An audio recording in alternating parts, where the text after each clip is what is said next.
just to go on that, let's talk about his mental state, okay?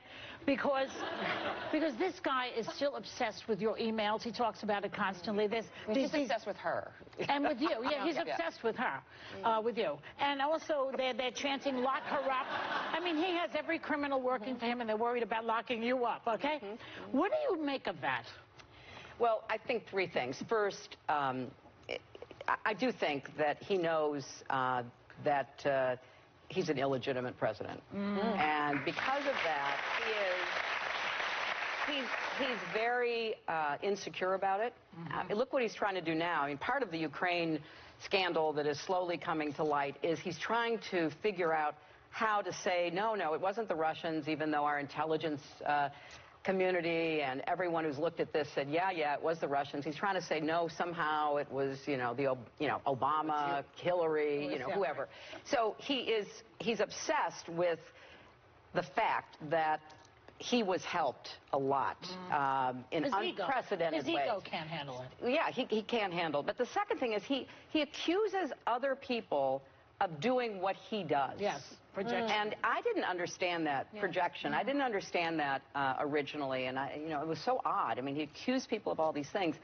And that's like a central part of his personality. Yes. And then thirdly, I just think that he is someone who has to dominate and be, the only voice in the room and the biggest guy on the block, the master of the universe, and he can't stand any kind of questioning or any kind of dialogue. I mean, I had the great pleasure of both working with Abby's dad and Meghan's dad, and true American patriots, leaders of the highest order, and we didn't always agree.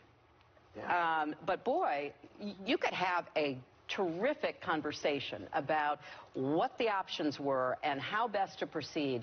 And you'd walk away friends. You'd walk away as colleagues. And now all of a sudden we have a president who gets rid of people who disagree with him, who tries to silence people, who is sending our Attorney General, apparently willingly, on this round-the-world trip to make up stuff, to try to prove that his election wasn't influenced by the Russians.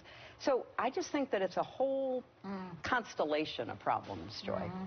And he's helped and aided and abetted by these Republican leaders who don't call him to account on any of it. Well, in the book, we highlight Margaret Chase Smith, a Republican woman, senator from Maine in the 1950s, who was the first and for a long time only Republican senator to stand against Joe McCarthy.